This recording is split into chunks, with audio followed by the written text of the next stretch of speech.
regular brown style. Yeah. So for those who are trying to adopt this recipe like she's making, anytime you want to whiz up nuts and make a spread, how do they make the peanut butter sticky? You know, you try putting peanuts on your bread, of course, it doesn't stick. My mom used to do this in a blender. You can just send it through. The first time it comes out dry and crumbly. But it's a spread. It just doesn't stick to your bread. So she'd do that 2 or 3 times. And each time, the particles of that mixture become finer and finer. And finally, the oil separates from the materials of the peanut. And now you have oil that is going to make it sticky. Put it in the refrigerator. Yeah. So, go ahead. Yeah, what is the ratio of 6 to 3? Well, 1 to 4? there's a 4-to-1 ratio, and I'm thinking that's omega-6 to omega-3. I'll have to review that number. The 4 is the omega-6. 4, omega-4 is, no, the 4 ratio is the omega-6, and the 1 is the omega-3. So they already know you're not going to get as much omega-3 as omega-6. The ideal ratio is 4-to-1, but most people are consuming 20-to-1. It's far in excess. So a blend of almond butter and walnut butter, you could blend the two in the right ratio and then just use that? Well, there's already omega-6 in walnuts. Oh, okay. And there's omega-6 in all the other foods in our diet.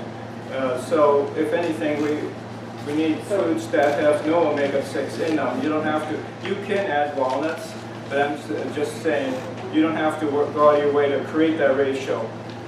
The more omega-3 in your diet and the less omega-6, the better. Got it. I'm not saying avoid those other nuts. You know, there are many recipes with cashews in it for making gravies and spreads and so on, sauces. Those don't have the same taste and flavor if you use walnuts instead of the cashews, because walnuts has a flavor that comes through that doesn't work. Go ahead. Well, you also have seeds, like your chia seeds and your flax seeds that have omega-3s in them. Yeah, what she's mentioning is a good point. Most of us have never heard of chia seeds, never use it. You can find it in places like Costco and Grocery outlet. grocery outlet. It's about Yeah. half to a third of the normal cost. Okay, well that's a good source then, because chia seeds are a little pricey. You don't need very many of them. If you put them on something overnight, they're hard, of course, initially, but they swell up to 3 or 4 times their size with water. And quite a bit of fiber. And so then you can add them to any smoothie and really not even notice they're there. They'll thicken it up. What kind of food? Chia, C-H-I-A. What does hemp have in it? Does it have omega-3? I'm not sure about hemp. Seeds? It does have some. It's not like flaxseed. Okay. And what he just mentioned is the other third ingredient. Chia seeds, walnuts, and flax seeds are good sources of omega-3. So if you're trying to find recipes that have those in there and replace the other sources of oil, you're going to get more omega-3 in your diet and have less chronic inflammation. So, go ahead. Back to the blending, if the nuts are frozen, they blend very much easier. If they're frozen, you try and blend them? They blend better. Okay. Well, what's worked for me, see if you get walnuts from any source, and I usually keep them frozen, but they're dehydrated basically. The ones on the tree are not dried out, Yes. and they mold if they stay that wet. So the ones that are purchased are going to be dried out, and those. So when you make it, you can make it kind of into a slurry in your food processor just by adding water. So I steam or lightly boil dates just for a minute to make them hot and soft. Otherwise dates just go in circles. They're not going to blend in your food processor. And so just like she's used bin cherries, you could use other dried fruit that you now steam. Oh yeah, cranberries and dried cherries, Yeah. whatever you can find that, or soak them, Right. because a lot of that stuff is sugar infused. Right. So if you don't like it to be a sweet spread, just add less of that sugar source. So for dates, I usually go 3 to 1, 3 nuts to 1 serving of the cherry, of the dates. And hot water seems to work better in the food Yeah, process. so I take the boiling water and I pour that into the mixture of the walnuts in the food processor. And even if it's a wet slurry, the walnuts will just soak it up and make it a dry spread as it sits there for an hour or 2. So it's not going to be like that on your bread. But If you soak cashews before you use them, they have a tendency to open up and not just be chunky in whatever you're blending okay, for about an hour.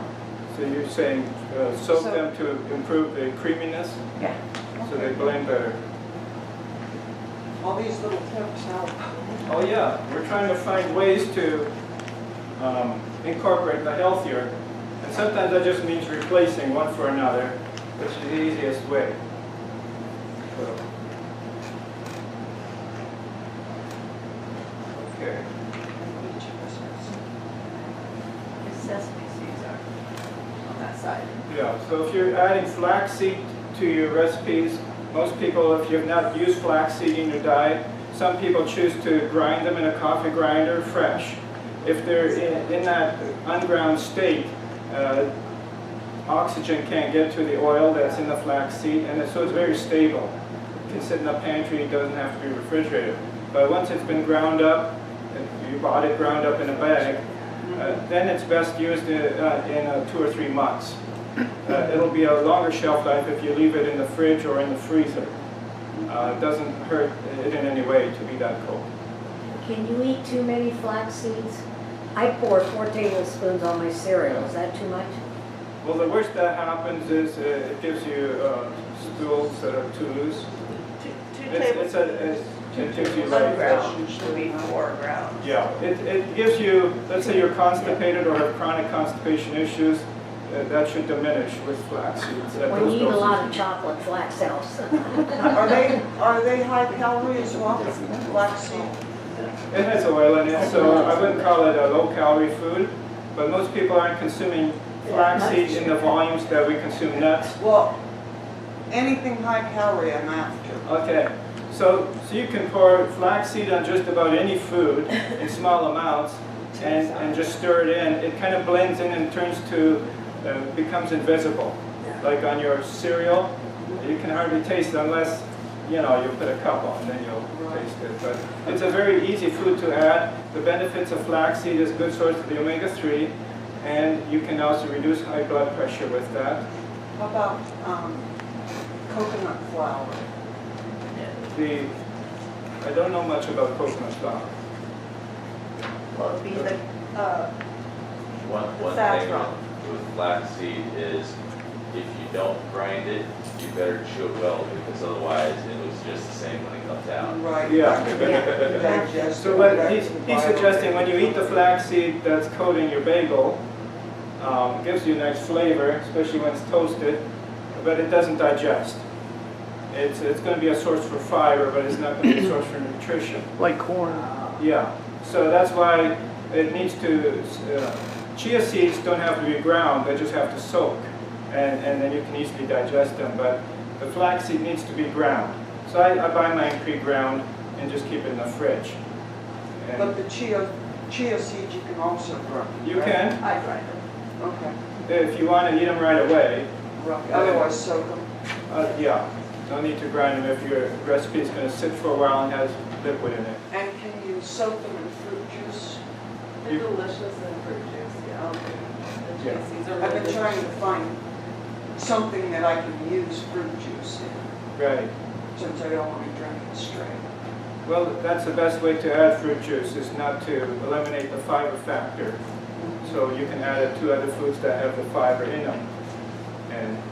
And then people always get this message that high fructose corn syrup in sodas and other foods is a big evil. And so if you're diabetic, that's something you probably want to eliminate, those kind of beverages. But you think, well, fruit, that's 100% fructose. So you wouldn't call it high fructose corn syrup, you'd call that just fruit sugar. It's 100% fruit in the fruit sugar. fructose. And But it's pretty highly concentrated. but it doesn't have the same effect to a diabetic as if they drank the Oh, orange absolutely. juice, as if they eat the orange whole. Right. That fiber from the apple slows down the fruit sugars in the apple. So I would recommend that if you have issues with your blood sugar, use small servings of the apple juice. Don't drink a cup or two, but preferably eat the apple with the fiber. It doesn't have the same toxic effects on our body when it's spread over several hours of digestion versus it hits your liver quickly within minutes after you consumed it. Chia seeds also form energy, so it's a quick energy, they'll keep you going. Okay, thank you, Sue. The sesame seeds, they're on the omega-6 side, like tahini. Yeah, unfortunately. Yeah, that's, They taste good. They're good in recipes. I can live on it. Isn't that what they make hummus? Yeah. The oil that's in hummus.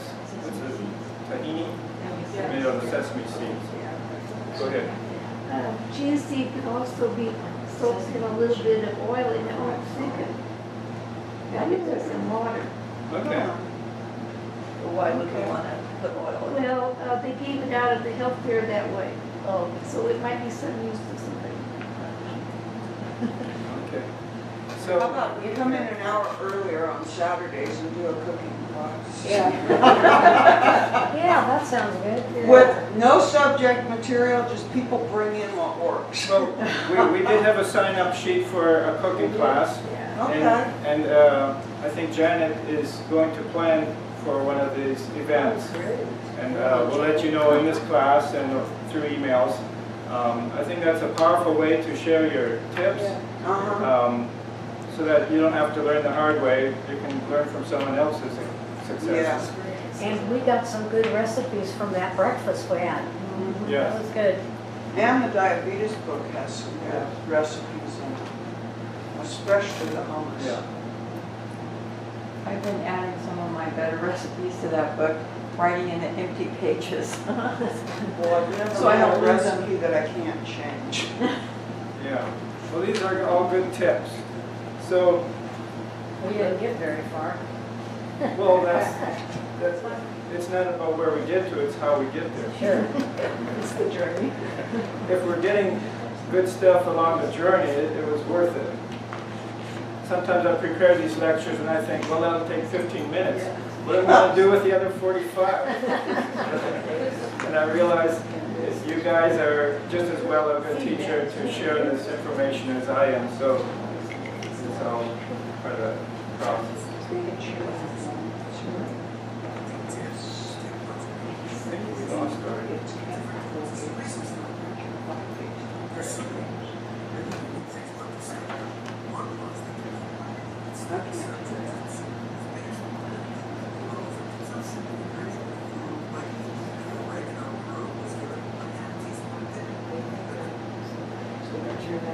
People might actually eat once in a while. Then at the end of the week, they drew blood.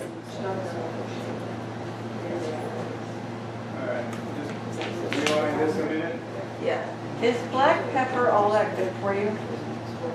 I didn't think, and white pepper, they're irritants, aren't they? They're irritants. Black Most people wouldn't peppers. put pepper in their eyes. Or their nose, because it's so irritating that's why they make mace out of it. Black pepper is one of the hardest foods to digest known.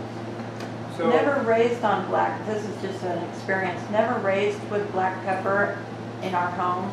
I can taste when it's in food because it burns. yeah.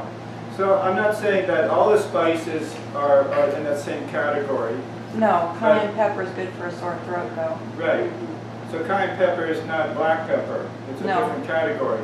And so you can use some of these, let's say you've caused yourself some injuries, muscle ache, whatever. You can use these creams that have pepper extracts in them. Right. Capsaicin is usually the chemical. And so there's some health promoting benefits. You don't have to take now as much pain medicine, aspirin or whatever, you can just treat the pain by, it's a trick. It's not really curing the problem, but it's masking it. When you have a muscle bruise or some kind of like sprained ankle, the same area of the skin where the injury is, you put the capsaicin on there and you're going to tell your body, your brain now has all this information of irritation at the skin level. And that irritation tells the spinal cord nerves there's too much information here. It has an automatic gain control, which means if you're in a room and the stereo is too loud, you want it at a certain level. And the brain wants the pain or that sensory information at a certain level. If it's too loud, it's going to not make sense of all that information. And if it's too quiet, it'll turn up the gain. So how does it do that? It ends up turning down the gain because of the additional sensory input you're giving at the skin level. So it turns down the pain fibers of that whole area. The muscles, the bones, the blood vessels all can produce pain. And it's turning down those pain sensors as well as the sensors from the skin. And so that's how these creams work. They're not treating anything. They're not fixing the problem, but they're reducing how much you feel because the pain is now turned down at the spinal cord level. So that's a natural way to use pepper extract, capsaicin, in the body as a way to deal with injuries. You can, let's say you get some turmeric, or turmeric, however you like to say it. That's a yellow spice that you can get from Indian seasoning store. You'll find it in most spice sections. It's yellow, and so it looks yellow in the... They have it at Food Max. Right. If you just consume that the way it comes as a powdered form, 99% of it goes through you. It helps your colon. It's going to reduce inflammation at the surface level in your colon. So I'm not saying there's no value to it. But when you consume it in Indian dishes, they've added pepper to the dish, to the curry. That's what makes the curry spicy. And so now that creates low-level inflammation in your colon. It makes the connections between those cells a little leaky. Enough so now that the chemicals in the turmeric can actually get absorbed into the body instead of passing through you. Turmeric is good for back pain. Right. There's many good benefits, and that's kind of what this lecture alludes to as well. So, go ahead. Can you just take the cayenne, grind it up, and make a poultice with it? Well, you can, a poultice is just a way to make it bind. So you can use any chemical, potatoes, anything that is a way for you to now put that on there so it don't fall off you. And that would be a cheap way to make it if you were away from a drugstore and you couldn't get these pads or gels that you can apply. Caution there. If you just put it on your skin, it will burn. Lots of people will put oil on their skin first, then put it on, and it'll keep it from burning. Yeah. So, sometimes if you're not sure, you need this background information to do it safely. Well, mix it with some type of cream or something to Oatmeal. reduce the oatmeal. What I've done, because the capsaicin creams are generally somewhat expensive, is I've simply taken a couple of tablespoons of cayenne pepper, put it in a small jar, and put olive oil in there with it, shake it up several times a day, let the infusion go to work there, and after a few days of that cayenne being in the oil and shaking up several times a day, I'll just take a little Q-tip in the oil and spread that over an area, and sometimes you need to even dilute that down with a little bit more oil, but it does work as well as the capsaicin creams without all the expense. Yeah. Thank you. So that's a way to make it cheaper if you find you've got chronic injuries and you want to spare some of the cost the drugstore charges you. Take the capsule and put it in water, let it set 24 hours, and then put it on your shingles, and it takes the pain away. Really? Then you wonder which pain's worse. Yeah. Cayenne. So there's all these natural remedies that tap into the body's abilities to treat or control pain. So we were talking about turmeric. By adding these chemicals, when you buy turmeric in a capsule form at Costco, you're going to see one of the ingredients is something, I think it's called piperazine or some similar chemical. And it's an extract of the pepper. And it makes this chemical absorbable. It's very mild.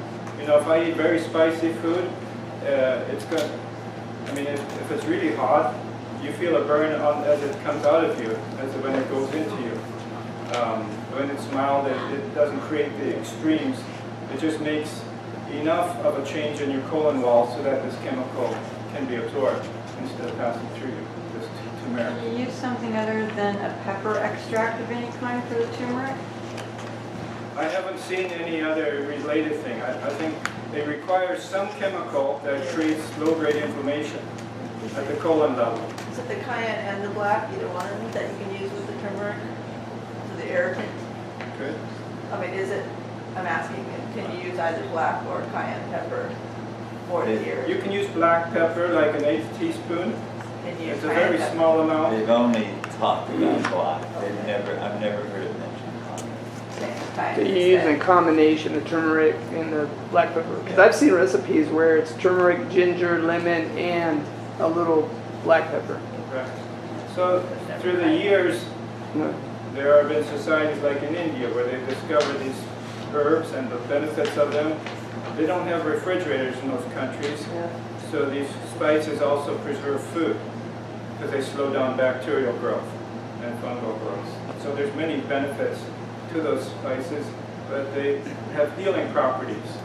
So turmeric is a very good chemical to add to your diet every day. So if you're not consuming Indian dishes,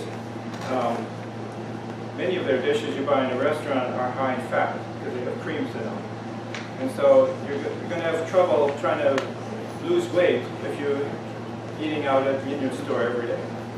But you can add the turmeric to recipes, or I just add it as a capsule. So I don't have to necessarily make a recipe that has turmeric on it. So that helps reduce inflammation? Yes, it does. Okay. And how does turmeric do that? If it was just one pathway, they would explain that. But it has so many different ways in the body. There isn't just one pathway for inflammation. It has multiple different ways to do that. And that's where these herbs have their power. They don't just have one pathway, one enzyme. And by having all these multiple methods, what is the advantage? Well, if you compare the side effects that you get when you take Motrin in high doses, what happens? That's for inflammation. In high doses, you get gastritis, and if you take it long enough, you will get an ulcer in your stomach. You don't get those effects with turmeric.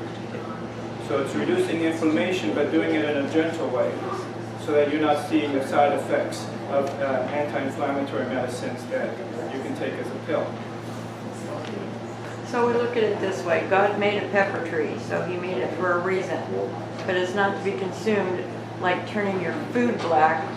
With the spicing is to be used along with everything else for healing processes.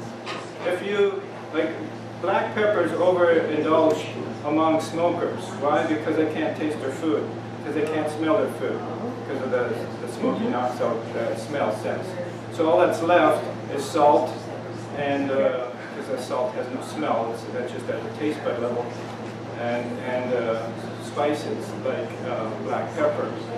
So that's why many of these restaurants make foods seasoned like that. It's because the people who go there who smoke can't taste their food if it's not full of black pepper. But that doesn't mean that it's good to have on our foods. If it's creating inflammation in our eyes and in our mouth, it's creating inflammation in our esophagus, our stomach, and our colon at higher amounts than it's therapeutic. So a little can be good for you. Too much, not so good. Hot peppers too, same thing? Chili? Well, I'm not sure how to speak to that. I haven't seen experiments comparing the very hot peppers that are not black pepper. The ghost peppers? Yeah, the ghost peppers they talk about. So here in this chart, they're Black using, pepper in their diets that week. they're using all these experiments. You can't, for those who can't read sideways, it says they studied, their spices included black pepper, cayenne, cinnamon, cloves, cumin, ginger, oregano, HT. Yeah, what does that paprika. mean? Yeah, what is that? I'm not sure. Sage, turmeric, and turmeric HT. So they wanted to see, by comparing all these different chemicals, which ones would have the most anti-inflammatory properties. So they could recommend that for people who needed to reduce inflammation. Let's say the patients are receiving chemotherapy for cancer. Chemotherapy creates a lot of inflammation throughout your body. If you can add some regimen, some medicine containing these spices, you can reduce that inflammation. Because if you give somebody Motrin or something else at the time, you're also adding the side effects of Motrin. So they're trying to find natural, without side effects.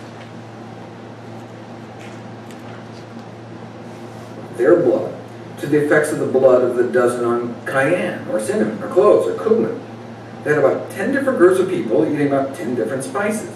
Then they dripped their plasma, a little liquid fraction of their blood, onto human white blood cells in a petri dish that had been exposed to an inflammatory insult. They wanted to pick something really inflammatory, so they chose oxidized cholesterol, which is like what you get in your bloodstream after eating something like fried chicken. So they jammed the white blood cells with oxidized cholesterol and then measured how much TNF they produced in response. Tumor necrosis. TNF is something that your body uses in many different ways. We'll probably have to finish this lecture another time because we're running out of time. But TNF is used to kill cancer cells. It's called tumor necrosis factor. And that's what they're doing, that's what they're measuring here in this test. And so the body uses that process to communicate inflammation and also to communicate which cells need to die because there's something wrong with them. They might be full of a virus, they might be a cancer cell that looks foreign to the body.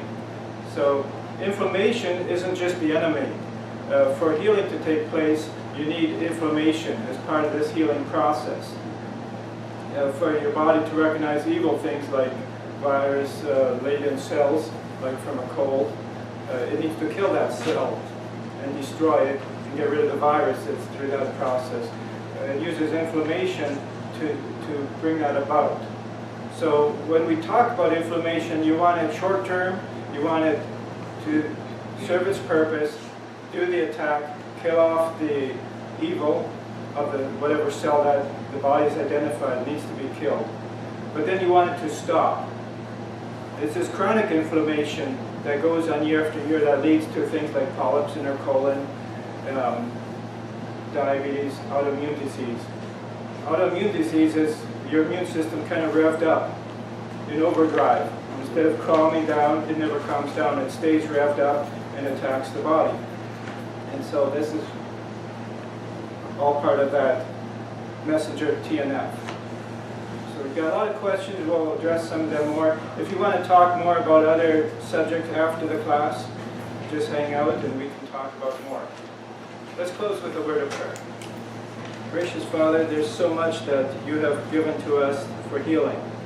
Thank you for helping us understand this process and how we can accomplish it and change our recipes to prevent these diseases and also to treat them in a healthier way. Be with us today. We pray in the name of Jesus.